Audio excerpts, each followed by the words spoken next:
VS99 news. ముందుగా headlines చూద్దాం. తెలంగాణ భవన్ లో మీడియాతో మాట్లాడుతున్న BRS working president Shri KTR.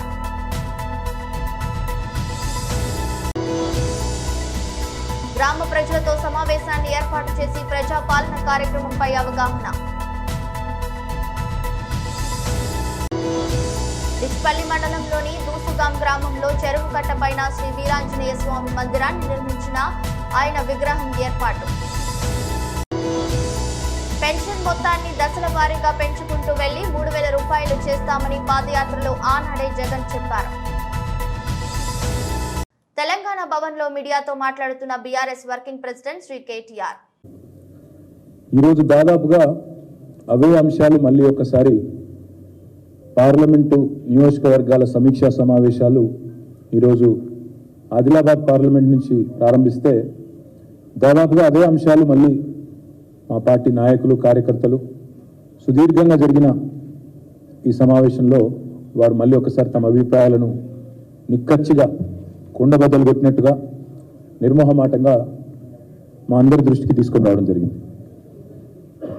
అందరన్న మాట ఏమంటే గ్రామాల్లో అనుకుంటా ఉన్నారు BRS ఓడిపోతుంది అనుకోలేదు, కేసీఆర్ గారు సీఎంగా దిగిపోతారనే మాట అసలు అనుకోలేదు, పోతే గీతే మా ఎమ్మెల్యేని ఓడిపోతారేమో కానీ కేసీఆర్ గారు ముఖ్యమంత్రిగా ఉండరు అని మేము కలలో కూడా అనుకోలేదు అనే మాట, అయ్యో ఇట్టిట్లు జరిగింది అనే ఒక భావన.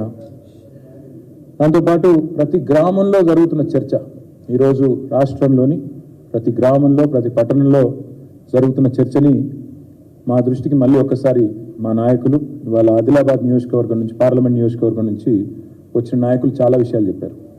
అందులో సరే సహజంగానే గతంలో ప్రభుత్వంలో ఉన్నప్పుడు మేము తీసుకొచ్చిన కొన్ని కార్యక్రమాల్లో పెట్టిన కొన్ని పథకాల్లో ఉండే కొన్ని సవరణలు చేస్తే బాగుండేది, కొన్ని లోటుపాట్లు ఉండే వాటిని కూడా సవరించుంటే బాగుండేది అనే అభిప్రాయాన్ని కూడా చాలా నిక్కచ్చిగా చెప్పడం జరిగింది. దాదాపుగా ఈరోజు మేము 11:30-12 ప్రారంభిస్తే ఇప్పుడు దాదాపుగా 5:30-6 గంటల వరకు మధ్యలో భోజన విరామం ఒక అర్ధగంట 40 నిమిషాలు తీసేస్తే చాలా డీటెయిల్డ్గా సమావేశం జరిగింది. వచ్చిన నాయకులు కూడా చాలామంది పార్టీ ఆవిర్భావం నుంచి ఉన్న వాళ్ళు చాలామంది పెద్దలు చాలా విషయాలు చాలా నిక్కచ్చిగా చెప్పినారు. వారందరికీ కూడా నా ధన్యవాదాలు. ఈరోజు వారు చెప్పిన ప్రతి మాట వారి మాటగా మేము అనుకోవడం లేదు. ఇవాళ వారు చెప్పిన ప్రతి మాట ప్రజల నుండి వస్తున్న ఒక గొంతుగా, ప్రజల వైపు నుండి వస్తున్న ఒక అభిప్రాయంగానే మేము పరిగణిస్తూ ఉన్నాం. 10 ఏళ్ల పాలన మీద జరిగిన అభివృద్ధి మీద ఎవరు కాదనలేని కళ్ళకు కొట్టొచ్చినట్టు కనబడుతున్న వైనాన్ని అందరూ కూడా ప్రస్తావించారు. అన్న అభివృద్ధి విషయంలో ఎలాంటి కంప్లైంట్ లేదు, కరెంటు విషయంలో కంప్లైంట్ లేదు, నీరు విషయంలో కంప్లైంట్ లేదు, తాగునీరు ఇచ్చిన విషయంలో కంప్లైంట్ లేదు, రోడ్లు వేసిన విషయంలో ఎవరు కూడా ఏలెత్తి చూపలేదు, జిల్లాకు మెడికల్ కాలేజ్ పెట్టిన దానిలో కూడా మరి దాని మీద ఎవరో ఏలెత్తి చూపలేదు, ఆసుపత్రులు పెట్టినారు, బాగా చేశారు. ఈ కంప్లైంట్లు ఏమీ లేవు. కానీ కొన్ని విషయాలు, ఎందుకంటే మనం ఓడిపోయింది కూడా కేవలం 1.85% తేడాతోనే ఓడిపోయినాం, ఒక 5 లక్షల ఓట్లతో ఓడిపోయినాం. కొన్ని చిన్న చిన్న లోటుపాట్లు సవరించుకుంటే బాగుండేది అనే మాట చెప్పారు. అందులో ఉదాహరణకి ఎప్పటికప్పుడు మా మీద జరిగిన దుష్ప్రచారాన్ని సరిగా ఖండించలేదు. పార్టీ నిర్మాణం. నిజామాబాద్ జిల్లా దర్పల్లి మండలం సల్పబండ తండాలో ప్రజాపాలన కార్యక్రమాన్ని అధికారులు, ప్రజాప్రతినిధులు, గ్రామ ప్రజలతో సమావేశాన్ని ఏర్పాటు చేసి ప్రజాపాలన కార్యక్రమంపై అవగాహన కల్పించారు. ఈ సందర్భంగా సర్పంచ్ ఎంపీడీఓ లక్ష్మణ్లు మాట్లాడుతూ గడప గడపకు సంక్షేమ ఫలాలు అందించాలనే లక్ష్యంతో రాష్ట్ర ప్రభుత్వం కింద అర్హులైన నిజమైన లబ్ధిదారుల నుండి మహాలక్ష్మి, రైతు భరోసా, ఇందిరమ్మ ఇల్లు, గృహజ్యోతి, చేయూత పథకాలకు సంబంధించి దరఖాస్తులు స్వీకరిస్తున్నామని తెలిపారు. ఈ కార్యక్రమంలో ఎంపీడీఓ లక్ష్మణ్, అధికారులు ఏవో ప్రవీణ్ కుమార్, డిప్యూటీ తహసీల్దార్ ప్రవీణ్ కుమార్, ఉప సర్పంచ్ పెద్దిరెడ్డి, తండా నాయక్, శంకర్, గంగారాం, వార్డు మెంబర్లు, సెక్రటరీ, గ్రామ అభివృద్ధి కమిటీ తదితరులు పాల్గొన్నారు. అమరవీరులు మరియు ఉద్యమకారులకు 250 చదరపు గజాల ఇంటి స్థలం 1969లో తెలంగాణ ఉద్యమం జరిగింది. 19 మీకు ఒక స్థలం ఇస్తారు. అమరవీరుల కుటుంబమా అయితే టిక్కొట్టు. అమరవీరుడు చనిపోయిన ఆయన పేరు, ఆయన ఏ రోజు చనిపోయాడు, ఏ సంవత్సరం చనిపోయాడు, అక్కడ చనిపోయాడు, దీనికి జత చేయాలి, రాయాలి డెత్ సర్టిఫికేట్ నంబర్. లేకుంటే ఇంకో తెలంగాణ ఉద్యమం మొన్న ఉద్యమంలో పాల్గొన్నారా అయితే అవును. ఎఫ్ఐఆర్ అయితే ఎఫ్ఐఆర్ నంబరు, ఏ జైలుకి పోయిండో జైలు పేరు, ఆ స్థలము, శిక్ష ఎన్ని రోజులు పడ్డాడో అన్న కూలర్లు వేసుకుంటాం. అప్పుడు గిర్రని తిరుగుతుంది మీటర్, తిరిగినప్పుడు యూనిట్లు పెరగచ్చు. కానీ మన ప్రియతమ ముఖ్యమంత్రి గారు మనకి ఏం చేసారు, 200 యూనిట్ల వరకు ఫ్రీ ఇస్తున్నాడు. కాబట్టి నువ్వు ఎన్ని యూనిట్లు ఉపయోగిస్తున్నావు దాంట్లో ఉంటుంది. కొంచెం చదువుకున్న పిల్లలు, మీ పిల్లలు అక్కడ వాళ్ళతో ఎన్ని యూనిట్లు రాయించండి. ఇక్కడ ఎస్సీ నంబర్ ఉంటుంది, అది ఎస్సీ నెంబర్ రాకుండా యూఎస్సీ నెంబర్ రాయాలి. ఇక్కడ యూఎస్సీ నెంబర్ శ్రీహరి రాసిరు కదా, 8 డిజిట్స్ ఉంటాయి, అది రాసి ఇవ్వాలి. ఇంకోటి చేయుత పథకం కింద ప్రస్తుతం బయట పోయి దవాఖానలో డయాలసిస్ చేస్తాం, అది ప్యూరిఫై చేస్తుంది, దానికి డబ్బులు పడతాయి. అట్లాంటి వాళ్ళకు కూడా పెన్షన్ ఇవ్వడం జరుగుతుంది. బీడీ కార్మికులకు వృత్తి, ఒంటరి మహిళ, ఇంటి మీద ఉంటుంది కదా ఆడబిడ్డ, ఇంట్లో చెల్లెల పెళ్లి, తమ్ముల పెళ్లి, అందరి పెళ్లి చేసి ఆమె వచ్చేసరికి ఇంట్లో తల్లిదండ్రులు చనిపోతే ఆమె ఇంటి పెద్దగా ఉండిపోతుంది ఇంటి మీద. అట్లాంటి ఒంటరి మహిళ వృత్తి, తర్వాత వితంతు భర్త చనిపోయేటువంటి ఆమె వితంతు పెన్షన్, చేనేత కార్మికులకు, ఎయిడ్స్ వ్యాధిగ్రస్తులకు, ఫైల్ ఏరియా అంటే బోధకాలు ఉంటాయి కదా పెద్ద దొడ్డుకాలు వాళ్లకు, తర్వాత బీడీ టేకేదారులకు కూడా ఈ పెన్షన్ ఇవ్వడం జరుగుతుంది. ఇదంతా దాని తర్వాత దీనికి జతపరిచిన 2 ఆధార్ కార్డు, ఇంకోటి తెల్ల రేషన్ కార్డు, ఇదంతా రాసి ఇక్కడ సంతకము లేదా వేలిముద్ర పెట్టి తేదీ రాసిస్తే ఇక్కడ మీకు ఒక రసీదు ఇస్తారు. ఇక్కడ రసీదుకు దరఖాస్తు సంఖ్య ఎల్జీడీ నంబర్ ఉంటుంది ఒకటి, ఇక్కడ రాస్తారు. మీరు ఇక ఫోటో ఇక్కడ పెడితే ఇక్కడ పైన కూడా ఒక రసీదు నంబర్ రాస్తారు. కాబట్టి ఈ రసీదు ఇక్కడ చింపి మీకు ఇస్తారు, అది జాగ్రత్తగా మీరు పెట్టుకోండి. సంవత్సరానికి ఏవో గారిని ఆహ్వానిస్తున్నారు, సంవత్సరానికి 12,000 ఇక్కడ సూపర్ సర్పంచ్లకి, మరి గ్రామ ప్రజలకి, ఇక్కడ వచ్చేసిన అధికారులకు, అనధికారులకు అందరికీ నా యొక్క నమస్కారం. మేము ఎన్నో రోజుల సంది సమస్య ఉంది సార్. మాది ల్యాండ్ ఇష్యూ ఉంది ఒకటి. 979లో కొన్ని సంవత్సరాల నుంచి మా తాత ముత్తాతలు చేసుకుంటూ వస్తుంటారు. ఇప్పుడు గత 5-6 సంవత్సరాల నుంచి దానికి సాగు చేసుకుంటా కరెంట్ కూడా ఉంది. ఒక 11 మంది మీద కేసు కూడా అయింది సార్. అది ఎఫ్ఐఆర్ అయింది, కేసు నడుస్తుంది. అయితే కేసు కూడా నడుస్తుంది సార్. అది మేము ఎన్నోసార్లు ఎమ్మెల్యే దృష్టి కూడా తీసుకుపోయాము. దాంట్లో స్కూల్ పెడతామంటే స్కూల్ శాంక్షన్ రాలేదు, అట్లనే ఉంది. ల్యాండ్ మేము సాగులోనే ఉంది, ఇప్పటికీ సాగులోనే ఉంది. పొలం కూడా చేసినాం. ఇప్పుడు కూడా కరెంట్తో ఇబ్బంది ఉంది, కరెంట్ లేదు అక్కడ. నార్మల్ మా ట్రాన్స్ఫర్ నుంచి తీసుకుపోయి వాడినాం అప్పుడు. ఇప్పుడు కరెంటు ల్యాండ్ మీద సమస్య ఉంది మాది. ఎన్నో సంవత్సరాల నుంచి చేసినా కానీ అది మా పేరు మీద పట్టాలు ఇంకా కాలేదు. ఈ సభాముఖంగా మీకు ఏమైనా పట్టాలు దరఖాస్తు ఇవ్వమంటే మా వాళ్ళతో ఇప్పిస్తాను. మీరు అది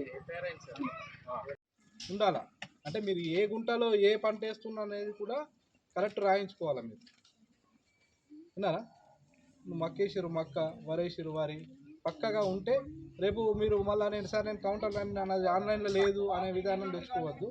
ఈసారి కొత్తగా మార్పు చెప్తున్నాను. ఎందుకంటే ఒకవేళ బోనస్ ఇచ్చారనుకో ఎవరికి ఇస్తారు? వడ్లు పండించి కౌంటర్లో అమ్ముతారు కదా, ఆ లిస్టుకే ఇస్తారు. కాబట్టి ఆన్లైన్ ఉండేటట్లు చూసుకోరు అందరు. మళ్ళీ లాస్ట్కి వచ్చేసి నాది ఆన్లైన్లో లేదు సార్ అంటే ఎవరు హెల్ప్ చేయలేరు. ఇప్పుడు మీరు పంట వేసి నుంచి కోసే వరకు చాలా టైం ఉంది. ఈ టైంలో మనం ఏం చేయాలి? పంట నమోదు చేయించుకోవాలి. మన ఏఈఓ మీకు తెలిసే కదా, అనుష మేడం ఉండే, ఇప్పుడు ఇంకో మేడం వచ్చింది రైతు వేదిక. అక్కడ మీరు మేడంను సంప్రదించి ఏ పంటలు ఉన్నాయో, ఏ ఎకరాల్లో, ఏ సర్వే నెంబర్లో ఎన్ని గుంటలు ఉంటాయో అంతకు కరెక్ట్గా రాయించుకోండి. ఎరువులు అయితే ఎరువులు ప్రాబ్లం ఏం లేదు. నిన్న ఆల్రెడీ 2 లోన్లు పెట్టించడం వస్తుంది. అదే కాకుండా ఇప్పుడు సార్ చెప్పినట్టు అన్ని స్కీమ్స్ చెప్పారు సార్, మన ఎంపీఓ సార్ గారు అన్నీ వివరించారు. దాంట్లో రైతు బంధు ఒకటి ఉన్నది. అంతకుముందు రైతు బంధునే ఇప్పుడు మనం ఏమంటున్నాం రైతు భరోసా పథకంగా ఉన్నది. ఈ రైతు భరోసా పథకం ఏంటంటే ఆల్రెడీ మనకు రైతు బంధు వస్తున్న రైతులు ఉన్నారు కదా, పాత జాబితా వాళ్ళు ఉంటాయి, లేదా మార్పిడి చేసుకుంటారు. ఒక రైతు నుంచి ఇంకో రైతు ఉంటాడు. కొత్తగా అప్లై చేసుకునే వాళ్ళు మాత్రం అలా మెన్షన్ చేయాలి. అది ఒకటి. ఇంకోటి కౌలు రైతులకు కూడా రైతు భరోసా పథకం వర్తిస్తుంది. మరి కౌలు రైతులు అంటే ఎవరు? భూమి ఉండద్దు, మళ్ళీ ఓనరు మీకు రాసి ఇవ్వగలగాల. ఇప్పుడు ఓనర్కు రైతు భరోసా కావాలా, కౌలుదారు కావాలంటే కుదరదు.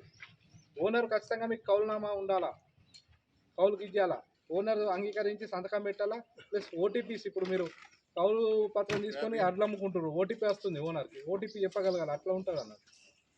పూర్తి కౌలుదారు ఉన్నారు. అది కాకుండా ఇంకో పథకం ఏంటంటే ఇప్పుడు దీంట్లోనే రైతు భరోసాలనే వ్యవసాయ కూలీలకు కూడా 12,000 సంవత్సరానికి ఇస్తామని చెప్పేసి ఇచ్చిర్రు ఇలా మా దరఖాస్తులో. అంటే ఏంది, వ్యవసాయ కూలీలు ఎవరు ఉంటారు మరి? వ్యవసాయ కూలీలు అంటే అసలు భూమి లేకుండా వ్యవసాయం మీదనే ఆధారపడి కూలీ చేసుకునేటోళ్ళు.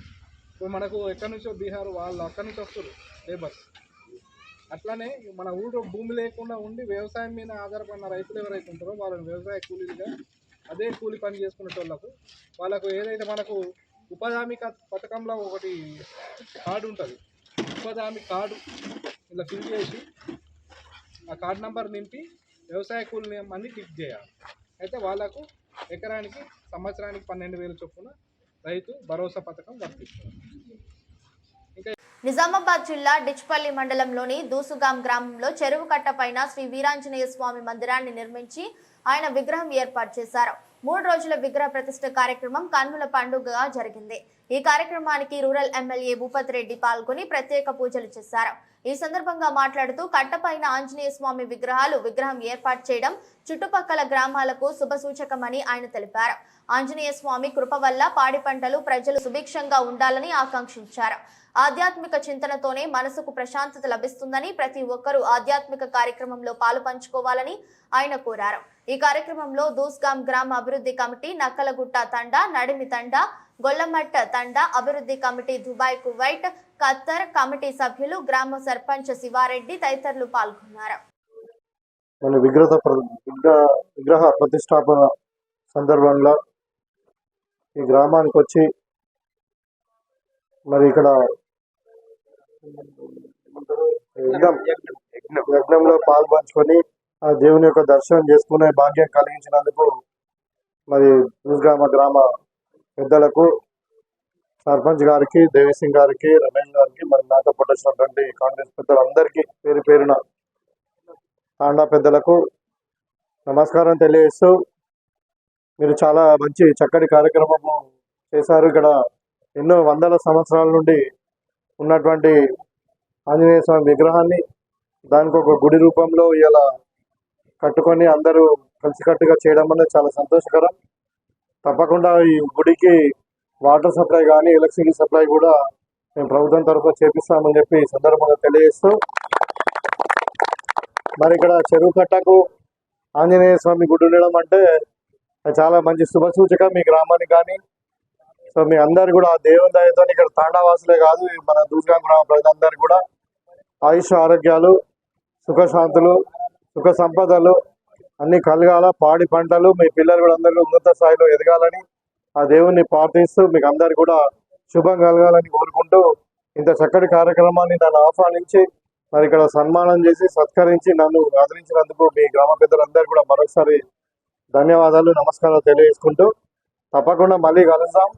వస్తా. ఇవాళ ఇంకా వేరే ప్రోగ్రామ్స్ కూడా ఉన్నాయి, ఊళ్ళో కూడా కొంచెం ఏదో ఉంది, విషాదం ఉన్నట్టుంది. కాబట్టి మీకు అందరు కూడా కలిసినందుకు అందుకే మిమ్మల్ని చంపా కూలీలు అనేది. బహుశా మీకు కూడా మీ ఓనర్ చంద్రబాబు మాదిరిగా మెమరీ లాస్ ఉందో ఏమో టెస్ట్ చేయించుకోండి. జనసేన పెన్షన్ మొత్తాన్ని దశల వారీగా పెంచుకుంటూ వెళ్లి 3,000 రూపాయలు చేస్తామని పాదయాత్రలో ఆనాడే సీఎం వైఎస్ జగన్ చెప్పారు. చెప్పినట్లుగానే అధికారంలోకి వచ్చిన వెంటనే ప్రమాణ స్వీకారం రోజే పెన్షన్ 2,250కు పెంచి దాన్ని ప్రతి సంవత్సరం దశల వారీగా పెంచుతూ ఇప్పుడు పెన్షన్ ని 3,000 రూపాయలు చేసి మాట నిలబెట్టుకున్నారు. అయినా ఎన్నికలకు నెల రోజులు ఉంది అనగా ఓట్ల కోసం హడావుడిగా పెన్షన్లు పెంచిన మీ దత్త తండ్రి చంద్రబాబు మోసకారి పనులు జనం మర్చిపోలేదు. ఈ విషయంలో నాడు మీ దత్త తండ్రిని ప్రశ్నించకుండా మీరు గాడిదలు కాసారా? ఇక మీ ఆటలు సాగవు. మీ గారడి విద్యలు చాలించి సర్కస్ టెంట్ ఎత్తేయండి. ఎన్నికల ప్రణాళికలో, ఎన్నికల మేనిఫెస్టోలో, నవరత్నాల్లో భాగంగా ఆ ప్రతి అవ్వకు నేను మాటిచ్చాను, ప్రతి తాతకు నేను మాటిచ్చాను, ఆ ప్రతి వితంతు అక్క చెల్లెమ్మలకు మాటిచ్చాను. పెన్షన్ 3,000 రూపాయలకు పెంచుకుంటూ పోతాను అని చెప్పి మాటిచ్చాను. అవ్వ తాతల కోసం నేను ఇవాళ చెప్తా ఉన్నాను. ఈ సంవత్సరం 2,250 రూపాయలతో మొదలు పెడతా ఉన్నాం. రేపు సంవత్సరం 2,500 రూపాయలకు తీసుకొని పోతాము. ఆ తర్వాత సంవత్సరం 2,750 రూపాయలకు తీసుకొని పోతాము. ఆ తర్వాత సంవత్సరం 3,000 రూపాయలకు కూడా తీసుకొని పోతాము.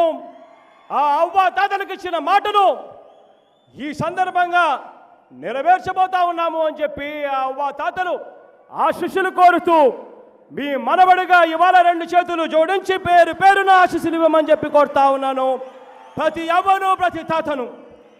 పంచాయతీతోనే ప్రగతి వర్క్ షాప్ లో టీడీపీ అధినేత నారా చంద్రబాబు నాయుడు పాల్గొన్నారు. గౌరవనీయులు పంచాయతీరాజ్ ఛాంబర్స్ అధ్యక్షులైనటువంటి రాజేంద్ర ప్రసాద్ గారు, గౌరవనీయులు తెలుగుదేశం పార్టీ రాష్ట్ర అధ్యక్షులు అచ్చెన్నాయుడు గారు,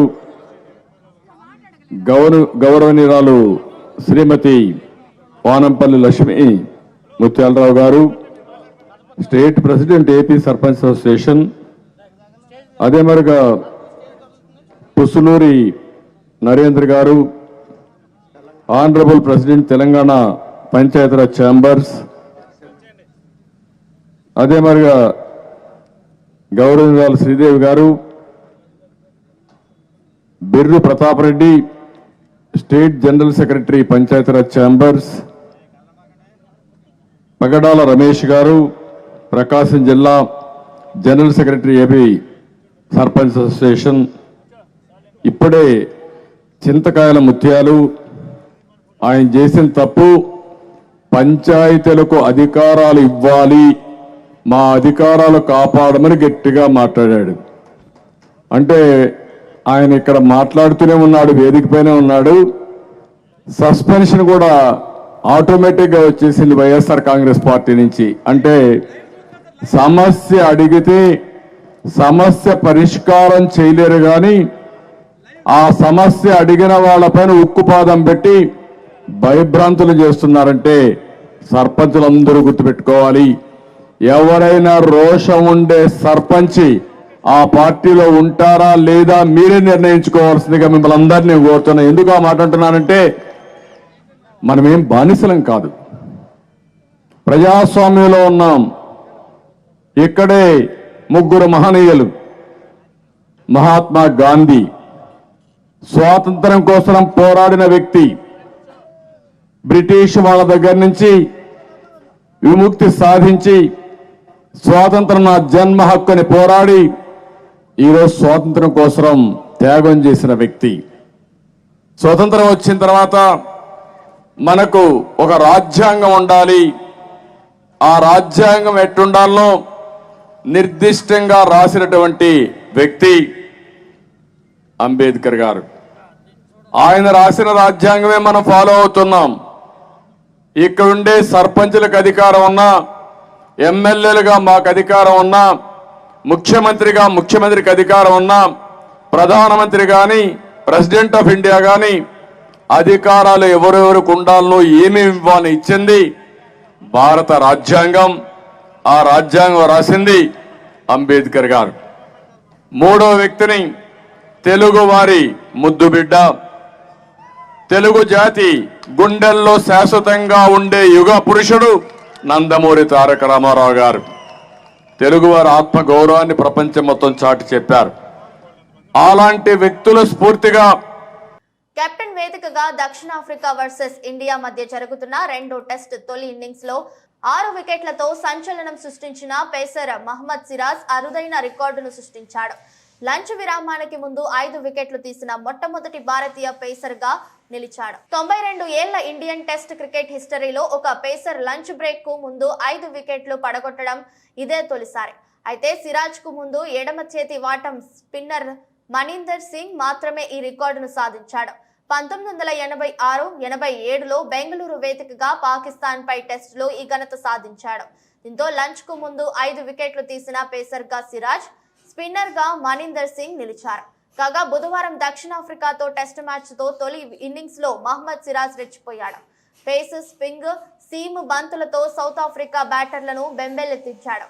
కేవలం 15 పరుగులు మాత్రమే ఇచ్చి 6 వికెట్లు సాధించాడు. దీంతో ఆతిథ్య దక్షిణాఫ్రికా కేవలం 23.2 ఓవర్లలోనే 55 పరుగులకు ఆల్అవుట్ అయింది. 1991లో అంతర్జాతీయ క్రికెట్లోకి సౌత్ ఆఫ్రికా తిరిగి ప్రవేశించిన తర్వాత ఆ జట్టు టెస్ట్ క్రికెట్లో ఇదే అత్యల్ప స్కోరుగా ఉంది. ఇండియాపై టెస్టుల్లో ఏ జట్టుకైనా ఇది అత్యల్ప స్కోరుగా ఉంది. అంతకుముందు 2021లో ముంబై టెస్టులో న్యూజిలాండ్ 62 పరుగులకే ఆల్అవుట్ అయింది. జట్టుల్లో ప్రత్యర్థిని టీమిండియా 60 పరుగుల్లోపే ఆల్అవుట్ చేయడం 1932 తర్వాత ఇదే తొలిసారి. 1932లో తొలి టెస్టు ఆడిన భారత్ ప్రత్యర్థి 60 కంటే తక్కువ పరుగులకే ఆల్అవుట్ చేసింది. నరసరావుపేటలో గత కొన్ని రోజులుగా మున్సిపల్ కార్మికులు అంగన్వాడీలు సమ్మె చేస్తుంటే ఎమ్మెల్యే గోపిరెడ్డి శ్రీనివాసరెడ్డికి కనపడకపోవడం శోచనీయం. కార్మికులు సమ్మె చేస్తుంటే వారిని పరామర్శించకపోగా వారిపై పోలీసులతోటి లాఠీ చార్జ్ చేయడం సిగ్గుచేటు. అంగన్వాడీల ధర్నాని టీడీపీ నేతలే చూపిస్తున్నారు అని ఎమ్మెల్యే శ్రీనివాసరెడ్డి అనడం వారిని మరింత బాధ కలిగించింది. నరసరావుపేటలో దారుణంగా దుర్గంధం వెళ్లజిల్లడానికి ఎమ్మెల్యే కనీసం బ్లీచింగ్ పౌడర్ కొట్టే పరిస్థితి కూడా లేదు. ఎమ్మెల్యేని ఎందుకు గెలిపించామని అంగన్వాడీలు ఈరోజు కన్నీటి పర్యంతం అవుతున్నారు. ఎమ్మెల్యేని దగ్గరుండి గెలిపిస్తే అంగన్వాడీలకు ఈరోజు ఈ శాపం ఏంటి? గోపిరెడ్డి శ్రీనివాసరెడ్డి దానాదహంతో విర్రవీగుతున్నారు. గోపిరెడ్డి అవినీతి దెబ్బకి నరసరావుపేటలో ఇప్పటికీ 6 మున్సిపల్ కమిషనర్లు మారారు. ఎమ్మెల్యే అనుచరులు ప్రభుత్వ భూముల కబ్జా, ఇసుక అక్రమంగా అమ్ముకుంటున్నారు. కనీసం కళ్ళుండి చూడలేరు, చెవులుండి వినలేని పరిస్థితిలో అక్కడ జగన్మోహన్ రెడ్డి గారు కానీ ఇక్కడ ఎమ్మెల్యే గోపిరెడ్డి శ్రీనివాసరెడ్డి కూడా ఈ విధంగా ప్రవర్తిస్తున్నారు. అదేవిధంగా నిన్న జరిగిన ఘటన,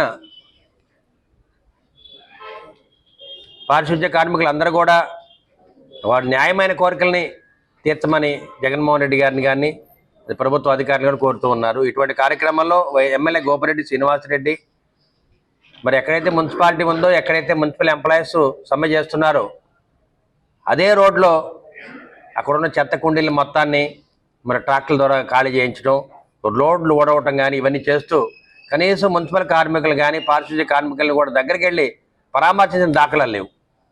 మరి దీంతో ఏఐటీయూసీ కానీ సిఐటియు వీళ్ళందరూ కూడా మరి ఎమ్మెల్యే గోపిరెడ్డి శ్రీనివాసరెడ్డిని మరి ధర్నా చేయడం జరిగింది. మరి న్యాయంగా అయితే ఎమ్మెల్యే గోపిరెడ్డి శ్రీనివాసరెడ్డి శిబిరం దగ్గరికి వచ్చి మీ కోరికలు ఏంటి, మీ డిమాండ్లు ఏంటి, కనీసం వాళ్ళతో పరామర్శించి మీరు ఏ విధంగా ఇబ్బంది పడతారో ఇవన్నీ కూడా చెప్పాలి. కానీ అటువంటి పరామర్శ లేకుండానే ఎమ్మెల్యే గోపిరెడ్డి శ్రీనివాసరెడ్డి అక్కడున్న మున్సిపల్ ఎంప్లాయీస్ మొత్తాన్ని కూడా లాఠీ చార్జ్ చేయించడం జరిగింది. కొంతమంది ఆడవాళ్ళని అయితే మరి చున్నీలు పట్టుకుని కూడా లాగటం జరిగింది. మరి ఎమ్మెల్యే గోపిరెడ్డి శ్రీనివాసరెడ్డి ఈ విధంగా ప్రవర్తించడం అనేది చాలా సిగ్గుచేటు. అదేవిధంగా ఎమ్మెల్యే గోపిరెడ్డి శ్రీనివాసరెడ్డి ఇంకో మాట అనడం జరిగింది, ఇవాళ ఏఐటీయూసీ కానీ సిఐటియు ద్వారా జరిగే ధర్నా మరి టీడీపీ అరవింద్ బాబు దగ్గరుండి ఈ ధర్నాన్ని చేయిస్తాడని చెప్పడం జరిగింది. అదేవిధంగా తెలుగుదేశం పార్టీ దీనికి బ్యాక్గ్రౌండ్ ఉండి వాళ్ళకి డబ్బులు ఇచ్చి ఈ ధర్నాలు చేయిస్తాడని చెప్పడం జరిగింది. కానీ న్యాయమైన కోరికలు వాళ్ళు కోరుతూ ఉన్నారు. ఇవాళ పెరిగిన నిత్యావసర ధరల వల్ల మరి ప్రతిదీ కరెంట్ రేటు పెరిగింది, కరెంటు బిల్లు పెరిగింది, వంట నూనె, వంట గ్యాస్, పెట్రోల్, డీజిల్ అన్ని రేట్లు పెరిగినాయి. నువ్వు 16,000 ఇస్తే ఇవాళ ఖర్చు 32,000 ఉంది. అందువల్ల న్యాయపరంగా మేము అడుగుతుంది 26,000 ఇమ్మని కోరుతూ ఉన్నాము నెలకి. కానీ దాని మీద స్పందన లేదు. ఇవాళ నువ్వు వైసీపీ ప్రభుత్వం వచ్చినప్పటి నుంచి కూడా నరసరావుపేట పట్టణం కానీ ఎక్కడున్న మున్సిపాలిటీలు అన్నీ కూడా ఎక్కడ కూడా శానిటేషన్ లేదు, రోడ్లన్నీ దుర్మార్గంగా ఉన్నాయి, రోడ్లన్నీ గుంటలు పడిపోయి ఉన్నాయి, కాలువలు శుభ్రత లేదు, కనీసం బ్లీచింగ్ పౌడరు ఫినాయిల్ కూడా కొట్టే పరిస్థితి లేదు. మరి ఎక్కడ చూసినా నర్సాపేట టౌన్ మొత్తం కూడా దోమలు, మలేరియా జ్వరాలు, డెంగ్యూ ఫీవర్లు. కనీసం ఇవన్నీ చూసి కూడా సిగ్గుపడని మరి ఎమ్మెల్యే గోపిరెడ్డి శ్రీనివాసరెడ్డి రోడ్డు మీదకి వచ్చి వేలు చూపించి పారిశుద్ధ్య కార్మికులు అందరినీ కూడా భయపెడుతున్నాడంటే మరి ఈ వైసీపీ ప్రభుత్వం యొక్క దుర్మార్గాలు ఎంతవరకు వచ్చినా ఒకసారి ఆలోచన చేయండి. ఇదే కార్మికులు వీళ్ళందరూ కూడా ఎమ్మెల్యే గోపిరెడ్డి శ్రీనివాసరెడ్డికి వైసీపీకి ఓట్లు వేయడం జరిగింది. వాళ్ళదే కనీటి పర్యంతరం అవుతున్నారు. దగ్గరుండి మా సమస్యలు పరిష్కరిస్తామని చెప్పి ఆ రోజు ఓట్లు వేయించుకున్నావు. ఇవాళ కనీసం పారిశుద్ధ్య కార్మికులు కానీ, అంగన్వాడీ టీచర్లు కానీ, డ్వాక్రా మహిళలు కానీ, అదేవిధంగా వాలంటీర్లు కానీ ఎవరిని కూడా దగ్గరికి రానిలేని పరిస్థితి. ఇవాళ నీకు ధనమదం, అదేవిధంగా ప్రభుత్వ అధికారుల అండతోటి ఎవరిని బట్టినా కానీ తోలనాటం, అందరినీ బెదిరించడం ఇవాళ చేసే పరిస్థితుల్లో ఇవాళ ఎమ్మెల్యే గోపిరెడ్డి శ్రీనివాసరెడ్డి ఉన్నాడు. నేను ఒకటే చెప్పాను 2 రోజుల క్రితం ఎమ్మెల్యే గోపిరెడ్డి శ్రీనివాసరెడ్డి ఈ పారిశుద్ధ్య కార్మికుల మీద లాఠీ చార్జ్ చేయిస్తాడని చెప్పాను. నిన్న అదే జరిగింది. అదేవిధంగా రేపు రాబోయే కాలంలో ఏఐటీసీ సిఐటి నాయకుల మీద గంజాయి ఇంట్లో పెట్టి గంజాయి కేసు కూడా పెట్టిస్తాడు. నార్కోటిక్ కేసు పెట్టించగలడు అతను.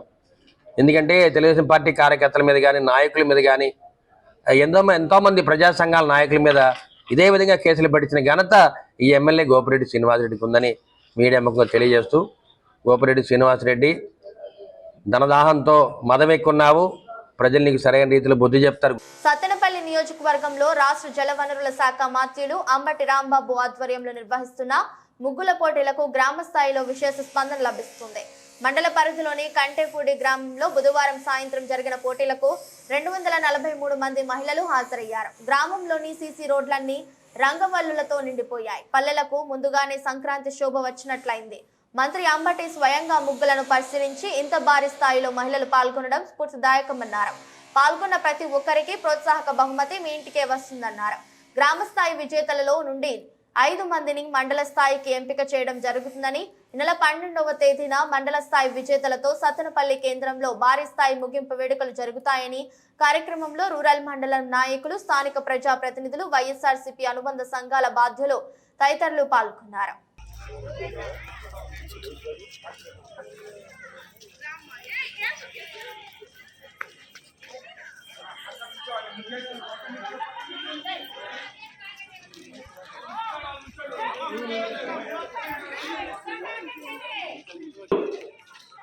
శ్రీ అంబటి రాంబాబు గారు మన ముగ్గురు వీక్షిస్తున్నారు. మన గ్రామంలో ఉన్నటువంటి గ్రామస్తుల మహిళలకు వైఎస్ఆర్సీపీ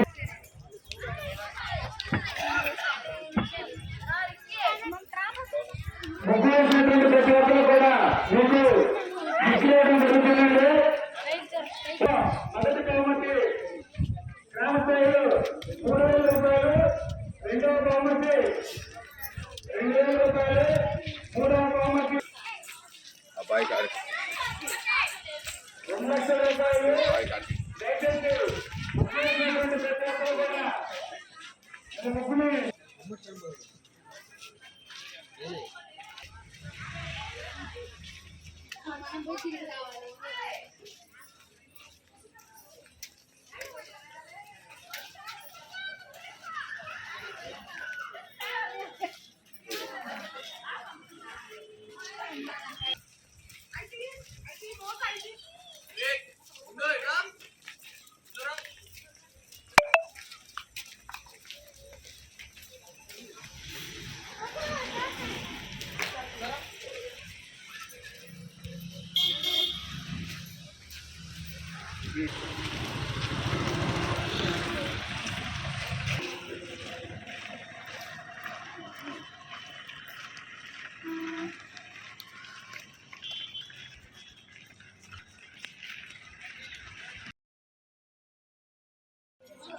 సంక్రాంతిని పురస్కరించుకొని ముగ్గుల పోటీలను నిర్వహించడం జరుగుతూ ఉంది.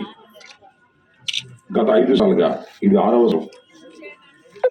ప్రతి సంవత్సరము ఇదే రోజుల్లో నియోజకవర్గం మొత్తం అన్ని గ్రామాల్లోనూ ఈ ముగ్గుల పోటీలు నిర్వహించి ఆ గ్రామాల్లో విజేతలకు బహుమతులు ఇచ్చి, మండలాల్లో మళ్ళా విజేతలని వీళ్ళందరూ తీసుకెళ్లి మండలాల్లో పోటీ పెట్టి అక్కడ విజేతలకు అక్కడ బహుమతులు ఇచ్చి, ఆ తర్వాత 12వ తారీఖున ప్రతి జనవరి 12వ తారీఖున ఇప్పటికీ 6వ సంవత్సరం ఇది సత్తెనపల్లిలో పట్టణంలో జరుగుతుంది. పెద్ద ఎత్తున ఆ రోజున ముగ్గులు పోటీలు జరుగుతాయి. ఆ రోజున అందరినీ ఆహ్వానించడం జరుగుతుంది. ముఖ్య అతిథులు పార్టీ నాయకులు వస్తారు. ఈ సంవత్సరం అయితే మీ అందరికీ ఇష్టమైన మహిళ రోజా గారు ఈ సంవత్సరం అక్కడికి రాబోతున్నారు. కాబట్టి మీ అందరూ కూడా ఆ రోజున వచ్చి ఆ రోజున కూడా ఈ పెద్ద జరిగేటటువంటి ఫైనల్స్లో కూడా మీరు పాల్గొవలసిందిగా నేను కోరుతున్నాను. ఇది ఒక మంచి సాంప్రదాయం. ప్రతి గ్రామంలోనూ మరి ముగ్గులు పోటీలు నిర్వహించడం సహజంగా ఏం చేస్తారంటే, గ్రామాల్లో సంక్రాంతి సందర్భంగా ఎవరింటి ముందు వాళ్ళు ముగ్గేసుకుంటారు. వాళ్ళందరినీ సమీకరించి ఒకే చోట, అంటే ఒకే రోడ్డు మీద మరి పోటీలు పెట్టి దానిలో ఫస్ట్, సెకండ్, థర్డ్, ఫోర్త్ నిర్ణయించి చేయటం జరుగుతుంది. పైగా ఎవరైతే పాల్గొన్నారో ప్రతి మహిళకి కూడా ఒక ప్రైజ్ ఇవ్వడం జరుగుతుంది, ఒక గిఫ్ట్. ఎందుకంటే మీరు కష్టపడి వచ్చి రోడ్డు మీదకి వచ్చి ఓటు వేశారు కాబట్టి మీకు ఒక గిఫ్ట్ ఇవ్వకపోతే ధర్మంగా ఉండదని ప్రైజ్ సంగతి అలాంటి పెట్టి ప్రతి సంవత్సరం ఒక గిఫ్ట్ ఇచ్చేటువంటి కార్యక్రమం చేస్తున్నాం. ఈ సంవత్సరం కూడా గిఫ్ట్ ఇవ్వడం జరుగుతుంది. మొత్తం మీద ఈ గ్రామంలో గత సంవత్సరం 203 ముగ్గురు పాల్గొన్నారు. మరి ఈ సంవత్సరం 240 మంది పాల్గొన్నారు. అంటే సుమారుగా 37 మంది అదనంగా పాల్గొన్నారు. ప్రతి సంవత్సరం పెరుగుతా ఉన్నారు. ఎందుకంటే ప్రతి సంవత్సరం ఇది బాగా ప్రచారం జరుగుతుంది. అలా మొదటి సంవత్సరం అయితే 2980 అయింది. మొన్న 9,444 అయింది పోయిన సంవత్సరం. ఈ సంవత్సరం 12,000 అవుతాయి అనుకున్నాం. ఈ వాతావరణం చూస్తుంటే 12,000 కన్నా కూడా ఎక్కువ అయ్యేటటువంటి వాతావరణం కనిపిస్తూ ఉంది. చాలా మంది మహిళలు ఉత్సాహంగా దీనిలో పాల్గొనడం చాలా సంతోషం. పాల్గొన్నటువంటి మహిళలందరికీ నా శుభాకాంక్షలు. దీనిలో ఎంతమంది పాల్గొన్నా, 240 మంది పాల్గొన్నా, 500 పాల్గొన్నా వచ్చేది 5 ప్రజలే. నాకు రాలేదని దిగులు పడద్దు, అన్నిదా భావించవద్దు. జడ్జి న్యాయం చేయలేదని కొంతమంది అంటారు ప్రైజ్ రాకపోతే. అలాంటిది ఏం పెట్టుకోకండి, ధర్మంగా చేస్తున్నాం. అందుకని ఏది ఇబ్బంది లేకుండా అందరికి కూడా ఒక మంచి గిఫ్ట్ మీ ఇంటికి చేరవేస్తాను. అది నా బాధ్యత. దాన్ని గుర్తుపెట్టుకుని అందరూ హ్యాపీగా ఈ కార్యక్రమంలో పాల్గొన్నందుకు ధన్యవాదాలు తెలియజేస్తూ మీ అందరి దగ్గర సెలవు తీసుకున్నాను. మళ్ళీ నేను అంతర్వారిపాలెం వెళ్ళాలి, అక్కడ కూడా ఇదే కార్యక్రమం సాగుతుంది. అక్కడికి వెళ్ళి వస్తానని చెప్పాను. అక్కడికి వెళ్ళి రావాల్సిన అవసరం ఉంది కాబట్టి అనేది భావించవద్దని మీ అందరికీ మరోసారి శుభాకాంక్షలు తెలియపరుస్తూ మీ దగ్గర సెలవు తీసుకున్నాను. జై హింద్, జై జగన్. వార్తలు ముగించే ముందు మరోసారి హెడ్లైన్స్. తెలంగాణ భవన్ లో మీడియాతో మాట్లాడుతున్న బీఆర్ఎస్ వర్కింగ్ ప్రెసిడెంట్ శ్రీ కేటీఆర్.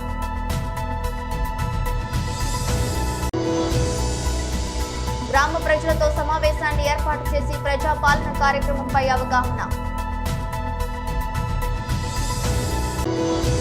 డిచ్పల్లి మండలంలోని దూసుగాం గ్రామంలో చెరువు కట్టపైన శ్రీ వీరాంజనేయ స్వామి మందిరాన్ని నిర్మించిన ఆయన విగ్రహం ఏర్పాటు.